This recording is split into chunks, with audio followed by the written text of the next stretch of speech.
The Belarusian athlete Krystina Tsimanouskaya has said that she feared she would be sent to a psychiatric hospital or jail after she publicly criticised her coaches.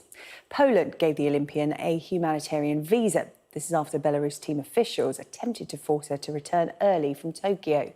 She's been speaking at a news conference in Warsaw today.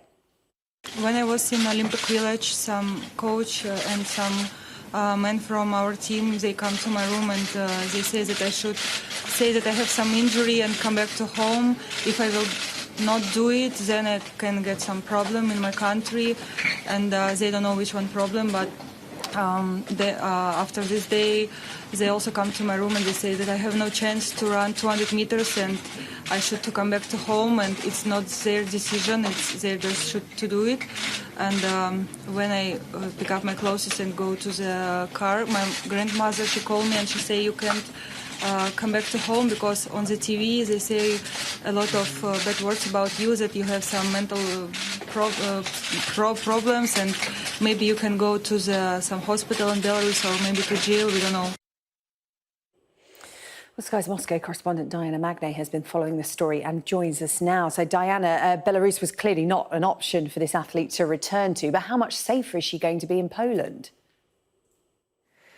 Well, a lot safer than she would be if she was in Belarus. I think it's very clear that if she had gone back, having basically criticised her coaching team on Instagram, she would have faced reprisals, and we could only guess what those would be, but they could be detention, a possible trial on fabricated criminal charges. You know, it's not something that clearly she was prepared to do, even though this defection essentially was not planned. She made very clear it was something that she had to decide based on these threats that she'd got from her team.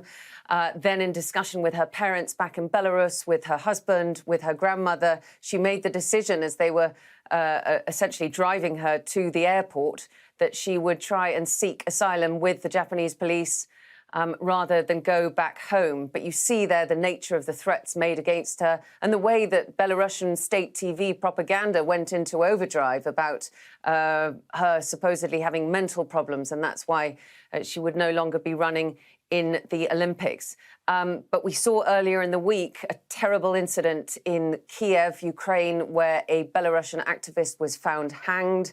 The police are still investigating, but one of their possibilities is that this was murder dressed up as suicide, and that is certainly what most of the Belarusian diaspora believe that it was. So questions about the safety of Belarusians in exile are, you know, it's not guaranteed. Any Belarusian living outside of Belarus at the moment does not want to tell me when I speak to them where exactly they are, because it is clear that Alexander Lukashenko, the president's cohorts, his security forces operate beyond Belarus's borders. But she is now in Poland. She says she feels safe. Her husband is en route from Kiev to join her, and she says that the Poles are giving her support in terms of pursuing her sporting career, that fundamentally, she is a sports person. She's never been interested in politics. That is not her priority, but that she is prepared to help in any way that she can other athletes in Belarus who might find themselves